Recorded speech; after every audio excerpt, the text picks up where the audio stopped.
Well, greetings and welcome to another edition of Talk of the Town. I'm your host, Rod Johnson. We've got a great program for you today. We're going to be talking Canon Community Theater, and we have a couple of guests with us today. Chuck Bracken, welcome. Ken Cresson, appreciate both of you being here.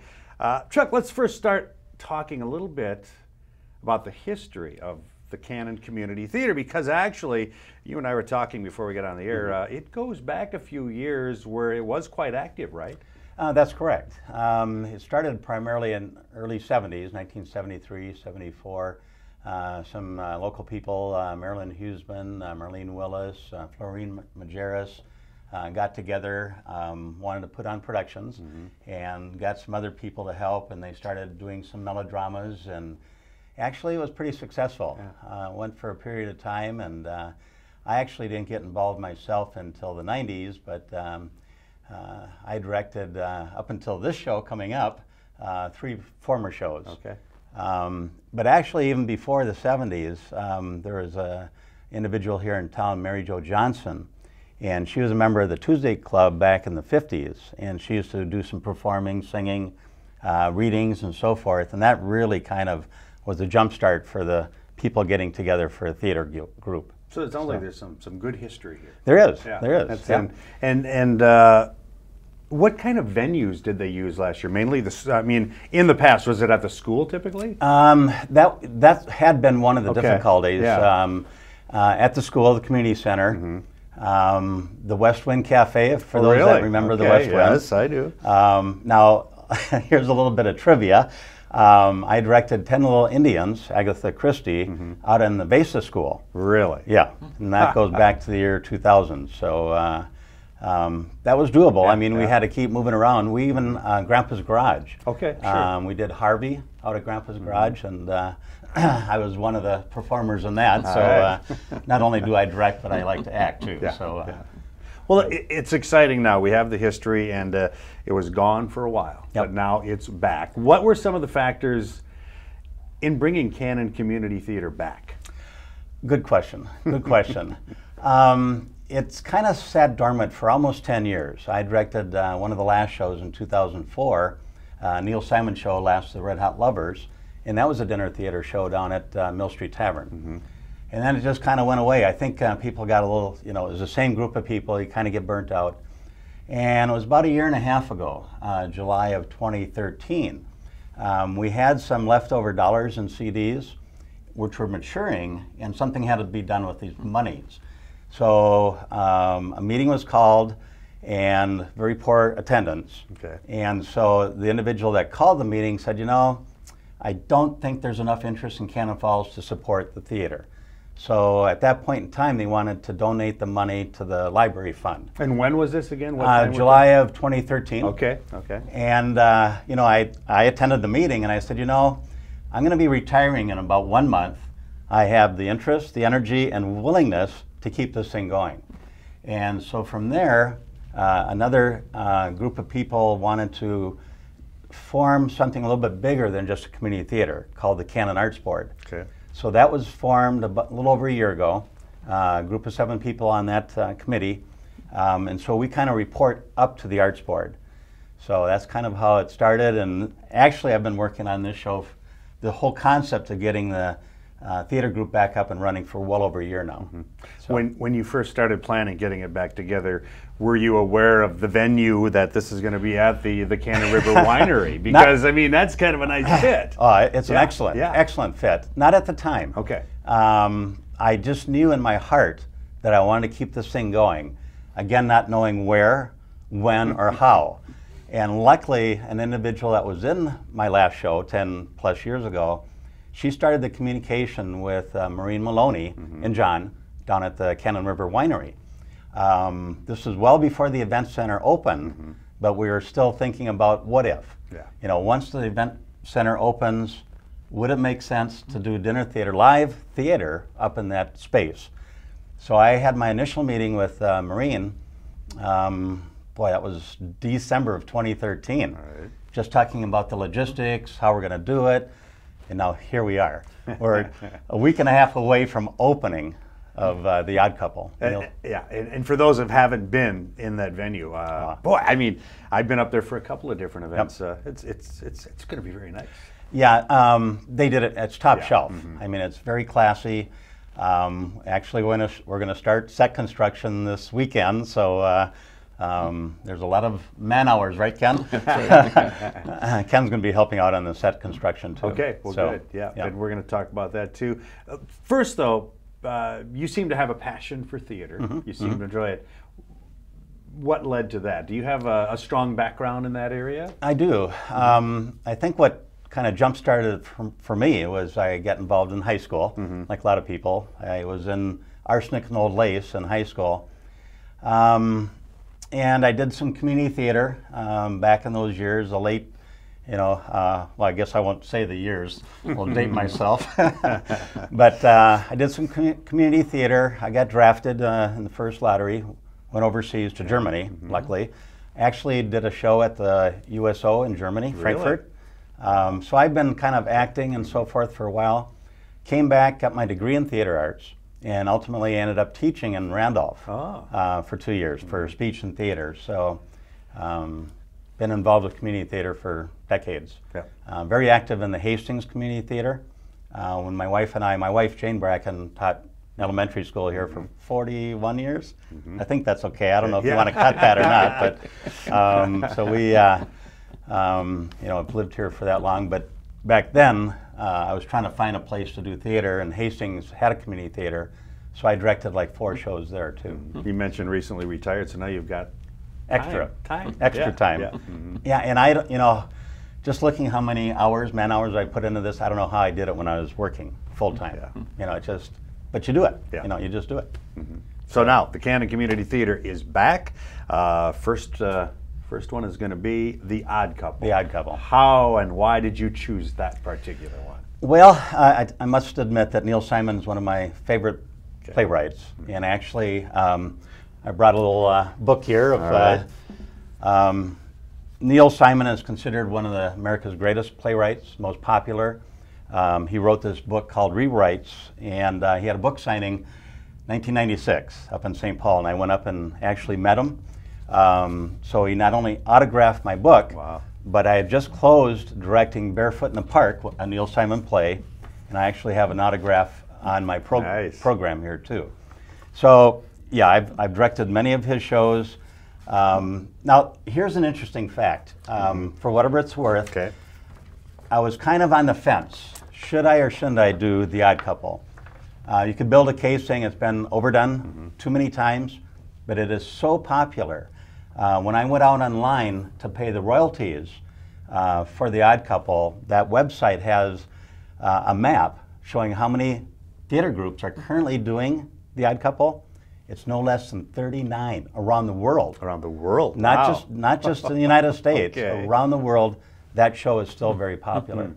And for those that may have seen it recently, there's a brand new TV show coming out in a couple of weeks. That's right, yes. Called The Odd Couple, with Matthew Perry playing Oscar, and I think the other fellow's name is Lennon, playing Felix, a comedian. So, so yeah, I just enjoy his comedies. And so you chose The Odd Couple. Then then is the next step the call for auditions? Correct. Correct. And then people like you can decide to audition.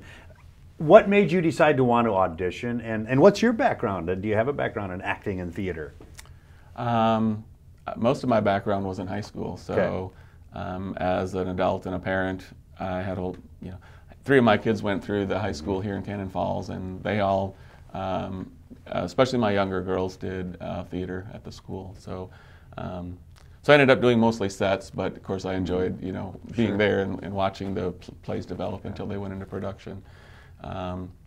So as far as being involved in this, it was kind of a point in my life too where I thought I had some extra energy where I could do something, and I just kind of walked into. I never really did a casting call before, so I just kind of walked in and asked Chuck, okay, what's kind of the routine here? And I figured, well, maybe there'd be a supporting role, or I could help do the set or do something to help kind of make it a success. I mean, I think community theater is a good thing for a healthy community, and it also has the potential to draw people into the town and showcase the town. So So anyway, I showed up, and I guess I had a good grumpy voice or something. So.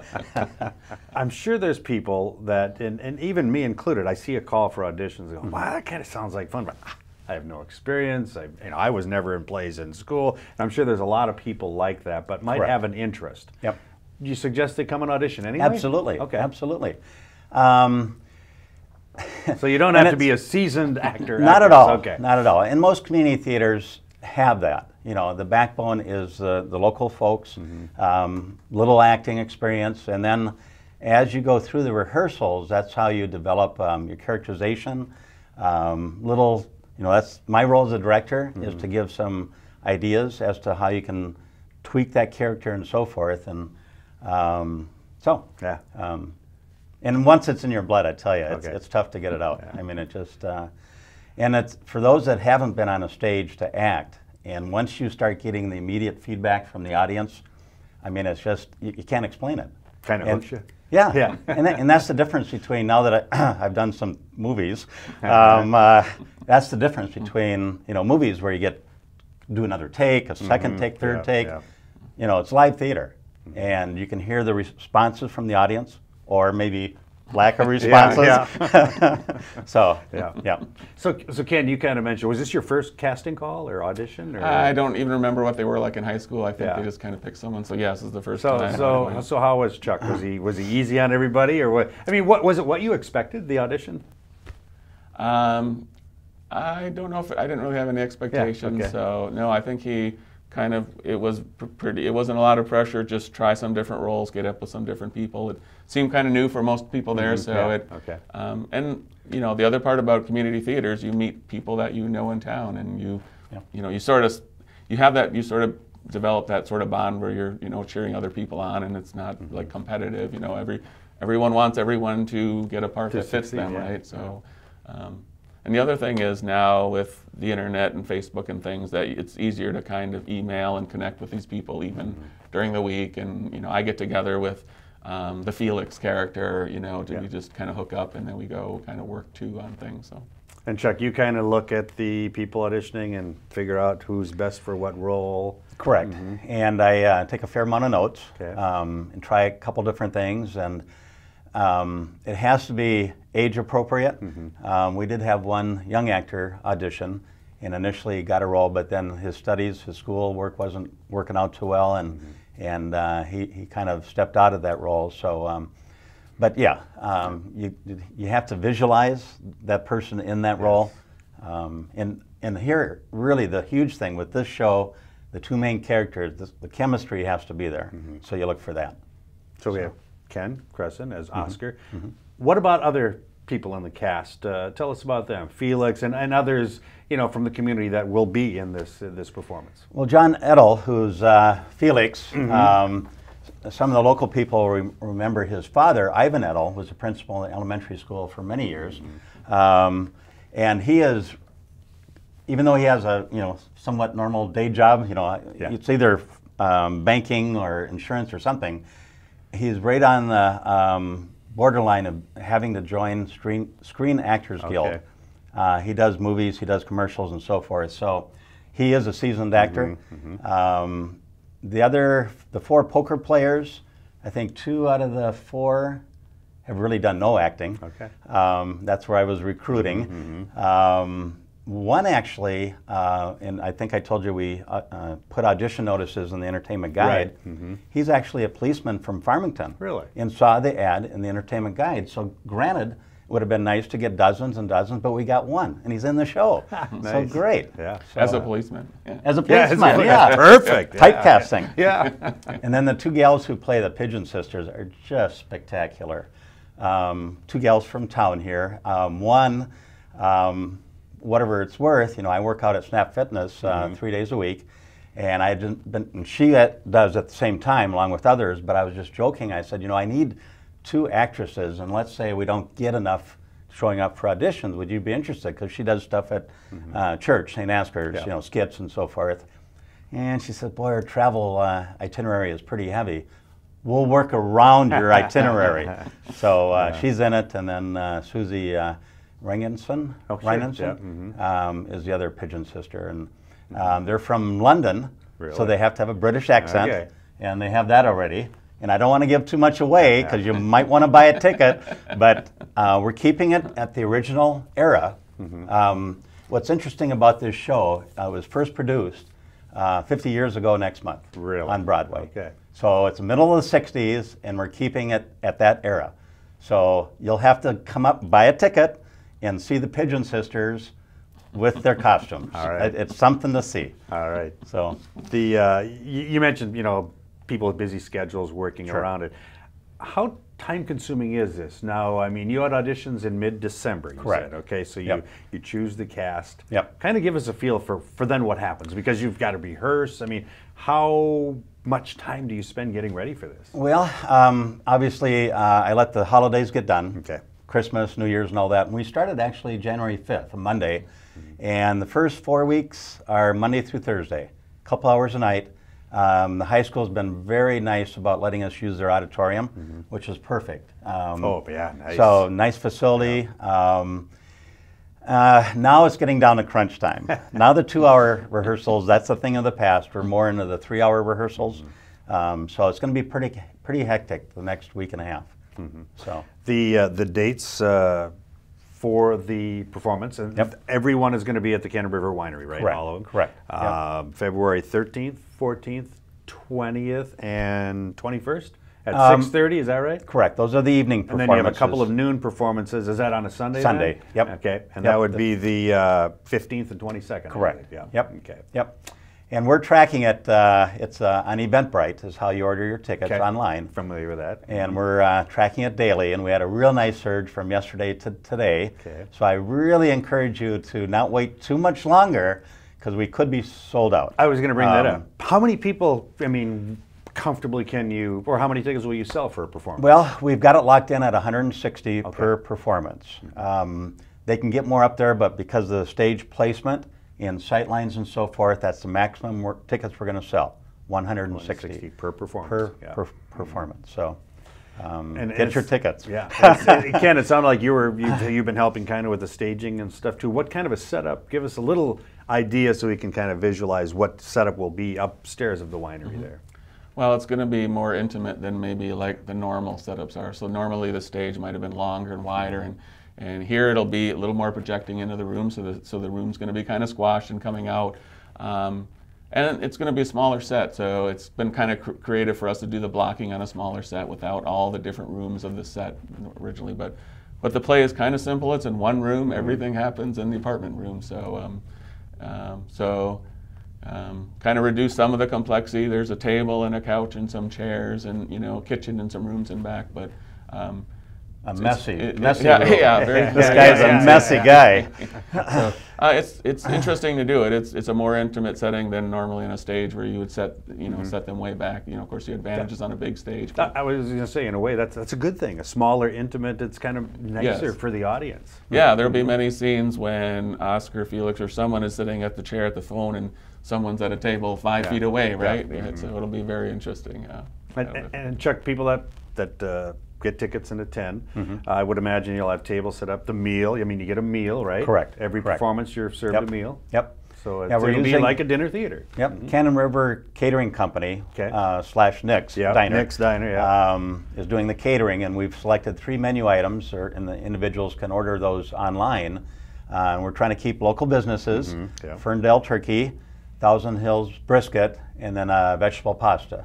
So we're supporting the local catering and local food, and it's all good. Yes. So. And what a great way to spend the evening. Oh yeah. And not having to travel or drive up to downtown Minneapolis. I mean, we're talking downtown Cannon Falls. Traffic's not that bad in Cannon Falls. No. So, yeah, it sounds like it's really going to be a lot of fun. How do you get your tickets? Because I'm sure we got people watching that are going to want to come. Yeah. Right now, they're all ordered online on Eventbrite.com. Okay. For those of you who have seen these bright yellowed posters around town, there is a smartphone QR tag down in the lower right-hand corner. So if you see a poster, you can take your smartphone, scan that, and it'll take you right to the Eventbrite site. Otherwise, we have, in the news articles in the Beacon, have had that site. So it's pretty easy. But as of this week, for those that either don't have a computer, don't want to order tickets on the computer, the treasurer of the Canon Arts Board has volunteered to accept phone calls. Okay. Jim Bowen, and you'll see this, we're putting an ad in the Beacon this week. Jim Bowen will accept phone calls at 507-263-1010. That's his office, so you should call during office hours. And that'll start when? This week. Soon? Okay. This week. So it's probably, all yeah. right. Okay. Actually, for those that see this, if you It's see it probably before already the ready to Beacon, go, yes. you can do it today. 507-263-1010. Very good. And Jim will take care of you. Very good. Okay. Yep. So you order your tickets online, or you get them through Jim over the phone. You just pick them up when you get there, then, or do you print something out? Or You don't even need paper tickets. Okay. This is all electronic. All You know. modern technology. Yeah. So. All right. Yep. Well, this is exciting, and I think it's really great for the community, and I really hope this takes off. Looking ahead to the future, you know, boy, let's hope this goes over well, and I'm sure it will. How often, or I mean, what are your thoughts looking towards the future as far as more productions? Well, good question. It's certainly it's a win-win with the partnership with the Canon River Winery, but right now it's a kind of wait and see. They wanted to see how this was going to work out. They're open to doing one show a year at the winery. This is kind of their downtime because during the summer, during the fall, during the spring, you know, they're getting booked up now a year in advance in the event center. Yes. So right now for the event center venue, we're probably going to do one show, but we'll see. But there's also an opportunity to maybe do shows at the high school. I was going to say, you mentioned rehearsing at the auditorium, which is a beautiful place, and yeah, you could do it there. Correct. Yeah, correct. Maybe not the dinner theater with wine, but we could work on that. But no, that sounds great. It really does. I'm so glad to see this, and I think it's just going to grow. I really do. And you know, next time you have a production and ask for auditions, I bet you're going to have probably quite a few people that are going to want to give it a shot. Come on out, and then we're also looking always for production crew members as well, whether it be set construction. You know, props. Props are huge in this show. Costumes, makeup. You know, there's a variety of different things that they can do. Marketing. We have an excellent marketing director on our. We have a Canon Community Theater Committee, and Amber Garrett has just been tremendous on marketing. So, but we always need more help. And Ken, have you enjoyed the whole process? You know, we talked. It gets a little hectic with rehearsal and everything, but overall, are you glad you got involved here? Oh yeah. Yeah, it really gives you something to focus on. Just narrow in and put all your energy into, and then you know that poof, it'll kind of be done, and then you can like sit back and like collect and decide. You know, So it's nice. It's a kind of a concentrated short-term commitment, but it kind of gives you a chance to step in and then step back. So. Great. And tonight's the first night without scripts. Oh boy, all right. Pressure's on. So you had a good point, Chuck, and we're about ready to wrap this up, but it's very possible that these performances could sell out. So again, like you said, you know, get your tickets now rather than later. Now, Eventbrite.com, now is that the website, or do you add something else in if you want to go directly to there? If you want to go directly to the Canon Community Theater, it's really cctoddcouple.eventbrite.com. Okay. So that's the full address. Now, if somebody can't remember that or doesn't have it, and they just go to eventbrite.com, you'll still be able to find There's it, right? a search. A search For Canon Community Theater. Right. And if you are a Google user, you can just type in Odd Couple Cannon Falls and it'll get you there. Right. Yeah. Good point. And again, for those that may not have a computer, don't want to order tickets online, Jim Bowen. Give him a call, 507-263-1010. Jim will get you all taken care of. And, didn't talk. What is the cost? Another good question. Friday and Saturday nights are $39. That's all inclusive, you know, the show, the dinner, and then, And it starts at what time? The dinner is 6:30 on Friday and Saturday. So have your meal, and enjoy the performance. And there will be desserts to purchase at intermissions along with your favorite beverages. All right. And then Sunday matinees, the meal starts at noon. And the show starts at 1. So there again, desserts at intermission and so forth. And those are $32. Okay. $39 for Friday and Saturday night, $32 for Sunday matinees. And so that is a real good deal for Sunday matinees. Right. So get those tickets. You bet. Well, I think this is great. Thank you so much for coming in, and thank you, Ken, as well. Boy, we're all looking forward to it. I think it'll be a lot of fun. It's a great show. All right. Canon Community Theater is back, ladies and gentlemen. So make sure to get your tickets. Don't miss it out. Don't miss these performances. It could sell out. I would not be surprised one bit if it sells out. And again, to get those tickets, you can go to eventbrite.com and just search for Canon Community Theater. Or if you'd rather not do it on the computer, now you can call Jim Bowen at 507-263-1010. Those dates again for the performances are the evenings of February 13th and 14th, and also the 20th and 21st. And then the matinees, which will be on a Sunday at noon, those 2 days are February 15th and February 22nd, noon start. It's going to be a lot of fun. Don't miss out. We hope to see a full house at each and every event. But again, thanks to our guest, Ken Cresson, Chuck Bracken. And again, don't miss The Odd Couple, Canon Community Theater, coming up later this month. That's going to wrap it up for this edition of Talk of the Town. Thanks for joining us. Again, if you have great ideas on some topics we might want to cover, let us know. I'm again your host, Rod Johnson. Thanks for tuning in.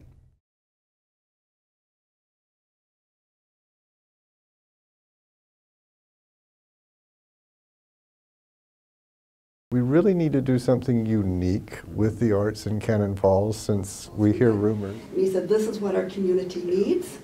He said, this is what I think I'll need someday.